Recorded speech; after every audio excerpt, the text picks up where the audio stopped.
গোপালগঞ্জের মুকসুদপুর পৌরসভার প্রভাকর্দি এলাকায় প্রতিপক্ষ হালিম খান তার লোকজন নিয়ে প্রতিবেশী মোশাররফ হোসেন শেখের বাড়ির সীমানা বেড়া ও গাছপালা কেটে জোরপূর্বক রাস্তা নির্মাণের চেষ্টা চালাচ্ছেন বলে অভিযোগ করেছেন ওই ভুক্তভোগী পরিবার।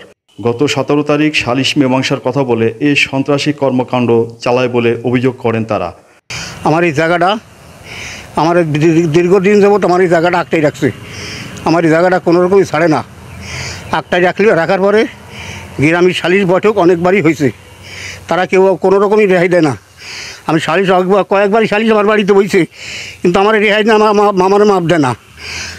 মাপ না দিলে পরে আমি কী করবো, তারপর আরও 5 জন ডাকলাম, থানায় গেলাম, আর্মির কাছে গেছি, কোনোটাই কোনো কাজ হয় না আমার। তারপর লাস্টে আমি আরও 5 জন ডাক দিলাম। পরে বিএনপির লোকজন আইসা তারা বলছে ঠিক আছে আমরা মিটাই দেবো। মিটাই আমার জায়গায় আমারই বুঝাই দিছে, কিন্তু মসজিদে আমার কাছ থেকে 1.5 লাখ টাকা খাইলো এই সেলিমুজ্জামান, সেলিমের ইঙ্গিতি এই সমস্ত লোকজন।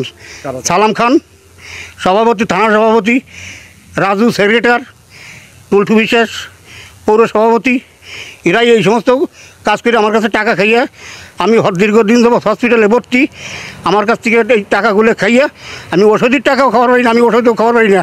এই অবস্থার পরে আমি রয়েছি এইখানে। এই অবস্থা আমি কি সরকারের কাছে কি আমার এই আবেদন যে আমি এই দেশটা কি একেবারে এরকমই হয়ে গেল যে এখন ওই জায়গা আমার জায়গা আমার বুঝাই দেওয়ার পরে এখন আমার বাড়ির মধ্যে রাস্তা নেবি জোর করে উপরবো 5 খান ঘর ভাঙে বাড়ি জায়গা সেই যতগুলো গাছগাছালি, অনেকগুলো গাছগাছালি মেহগুনি গাছগুলো কাটিয়ে বেড়াইছে, আবার কাঁঠাল গাছ, আম গাছ সমস্ত কাইটে এখন তারা রাস্তা নেবে জোর করে। আমি রাস্তা দেবো না, তারা জোর করে রাস্তা নেবে। তারাও জায়গা পাবেও না আমার কাছে, আমি জায়গা বিক্রিও করিনি তার কাছে, আর আমার সেই জায়গা আমার কাছে জোর করে নিয়ে যাবে। বাংছে ওই যে এটা ছিল, সালাম শরীফ ছিল, ওই যে মুনাইম ছিল, মুনাইমের কিষান ছিল 2-3টে, তারাই কাটছে। ওই যে মেহেরগুনি গাছগুনে কাটছে, বাঁশগুনে কাটছে। রাজু ছিল, শেষে আরও 2-3 জন ছিল। শেষে আমরা সইরে গেছি, ছেলে মেয়ে নিয়ে তোরা যা খুশি তাই করে যা। তবে এ বিষয়ে অভিযুক্ত হালিম খাঁ ও তার ছেলে মোনায়েম খাঁ অভিযোগ অস্বীকার করে বলেন, বিষয়টি নিয়ে আদালতে মামলা চলমান রয়েছে। তারপরেও এলাকায় গণ্যমান্য ব্যক্তিরা বসে উভয় পক্ষের শান্তির লক্ষ্যে আপোষ মীমাংসার উদ্যোগ নেয়, কিন্তু মোশাররফ হোসেন আপোষ মীমাংসার হওয়ার পরে সালিশ পত্রে স্বাক্ষর করেন নাই। তার বাড়ির সীমানা বেড়া ও গাছপালা আমরা কাটি নাই, ওটা সালিশ যারা করেছেন রাস্তার জায়গা বের করার জন্য তারাই কেটেছে। উনি বলল কি যে আমি আপোষে সই দেবো না, আমি রাস্তার 2 হাত রাস্তা দিতে চাইছি, রাস্তা দিব। তার এই আলোকে হলো রাস্তা বের করে দিচ্ছে সালিশগণ।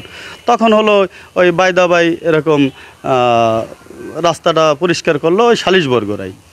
আবার সালিশবর্গরা একটা ডেট দিছে, বলল কি যে এটা পরিষ্কারভাবে আমরা নকশা ধরে তোমাদের রাস্তাটা বের করে দেব। যদি সে আপোষে না দেয় সমস্যা নেই, আমরা তো আপোষনামায় সই দিছি, আমরা তো তোমাদের সাক্ষী আছি, তা এটা সমস্যা নেই, রাস্তাটা বের করে দেব আমরা। যে সালিশটা করে হলো বিএনপির সভাপতি আব্দুল সালাম খান, বিএনপি সেক্রেটারি রাজু, তরিকুল ইসলাম রাজু, পৌর বিএনপির সভাপতি টুলটু বিশ্বাস প্রমুখ আরও অনেক মান্যগণ্য ব্যক্তিবর্গ এরা এই সালিশটা করে দিল। এ ব্যাপারে মুকসুদপুর থানা পুলিশ জানায়, 2 পক্ষের ক্রয়কৃত জমির ভোগ দখল সংক্রান্ত বিষয়ে আমাদের কাছে অভিযোগ হওয়ার পর এলাকার গণ্যমান্য ব্যক্তিরা সালিশ মীমাংসা করে দেওয়ার দায়িত্ব নেন। পরবর্তী বিষয় নিয়ে কেউ থানায় আসেননি, তবে বিষয়টি আপোষ মীমাংসা করে উভয়ের মধ্যে শান্তি শৃঙ্খলা ফিরিয়ে আনা উচিত বলে মন্তব্য করেন এলাকাবাসী। চৌধুরী হাসান মাহমুদ, এটিএন বাংলা, মুকসুদপুর, গোপালগঞ্জ।